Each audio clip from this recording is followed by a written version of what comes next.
Salad kaki diabetic. Kaki diabetic.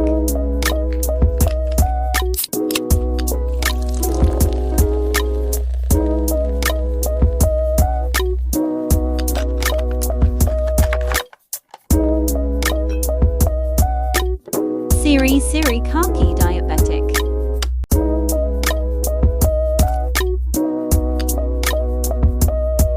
Pathophysiology kaki diabetic.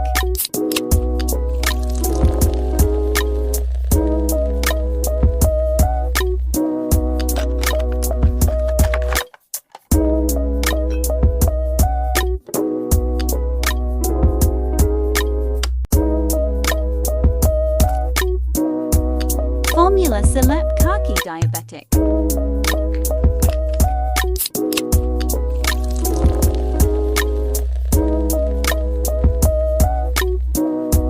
Fungsi select kaki diabetic. Evaluasi sedayan select kaki diabetic.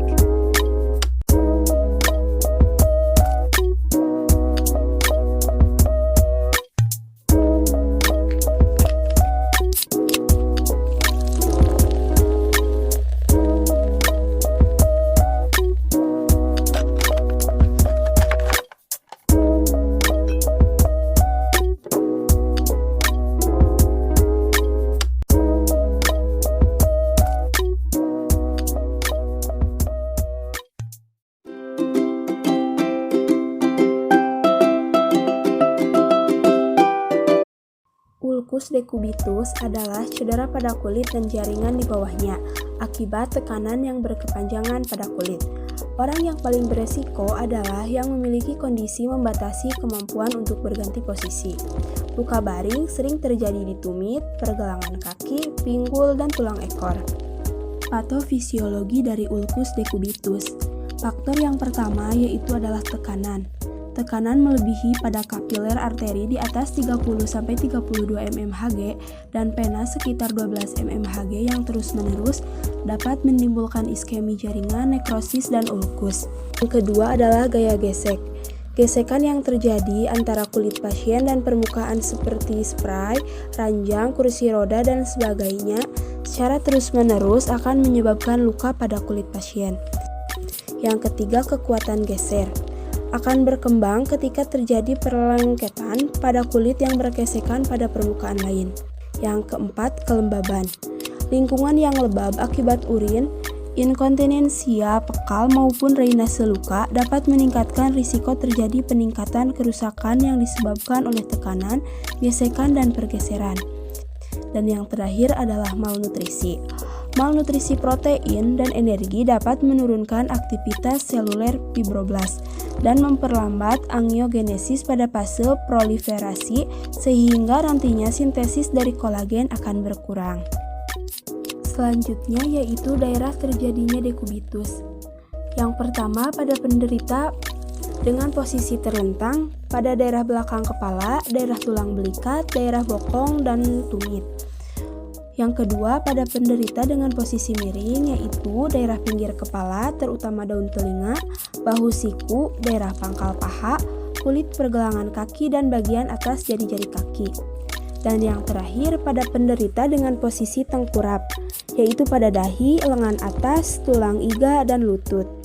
Pada praktikum yang telah dilakukan, formulasi krim ulcus decubitus yaitu terdiri dari ketoprofen 2%, lidocaine 2%, aloe vera 0,2%, phenytoin 2%, dan vaselin album ed 30 gram. Evaluasi sediaan krim. Yang pertama, uji organoleptis dengan melihat sediaan dari penampilan, warna, dan bau dilakukan secara visual. Untuk hasil berwarna putih, berbau khas dengan tekstur agak kental. Yang kedua, uji homogenitas. Sediaan dioleskan secukupnya pada kaca objek lalu diamati di bawah cahaya. Dilihat apakah sediaan mengandung partikel kasar atau tidak. Dengan hasil sediaan krim telah homogen. Yang ketiga, uji pH dengan menggunakan pH meter. Ambil sediaan secukupnya, tambahkan Aquades 9 ml, aduk homogen lalu ukur pH dengan hasil pH 8,7. Yang keempat, uji stabilitas fisik sediaan krim. Sediaan krim dimasukkan ke dalam wadah secukupnya, lalu disimpan di lemari es pada suhu 0-4 derajat Celcius. Dan dibiarkan selama 1 minggu untuk mengetahui apakah terjadi pemisahan atau tidak. Dengan hasil tidak ada pemisahan pada sediaan krim. Yang kelima, uji daya tercuci krim.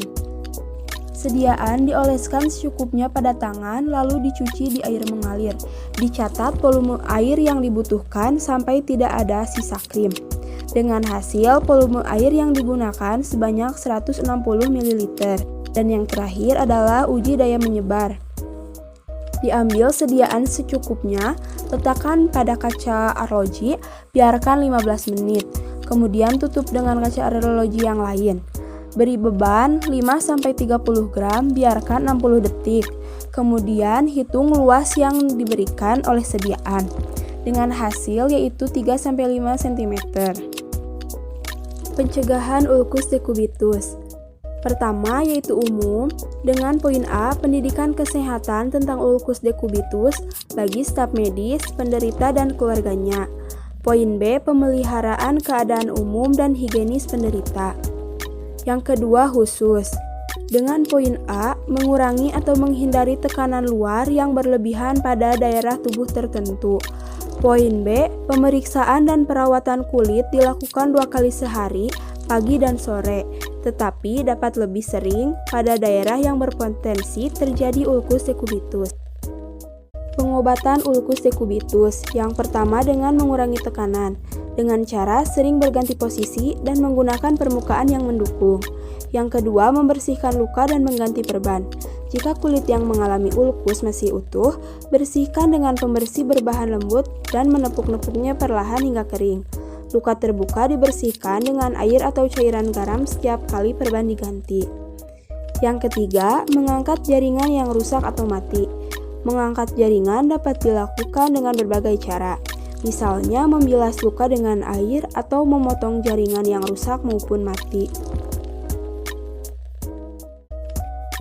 Yang keempat, menggunakan obat untuk mengurangi nyeri. Obat antiinflamasi non-steroid dapat diberikan untuk mengurangi rasa sakit. Contohnya seperti ibuprofen dan naproxen. Sementara obat nyeri topikal, yaitu yang dioleskan pada kulit, dapat membantu mengurangi nyeri selama perawatan luka. Yang kelima, mengonsumsi obat untuk melawan infeksi. Pemberian obat antibiotik topikal ataupun oral, gunakanlah antibiotik sesuai dengan anjuran dokter. Yang keenam, menerapkan pola makan yang sehat. Ketujuh, melakukan terapi tekanan negatif. Terapi ini juga disebut dengan vacuum assisted closure atau VAC dengan menggunakan alat penyedot untuk membersihkan luka. Yang terakhir, menjalani pembedahan. Salah satu metode operasinya adalah dengan mengambil bagian dari otot, kulit atau jaringan tubuh lain dan mencangkoknya untuk menutupi luka dan menjadi bantalan dari tulang yang terkena.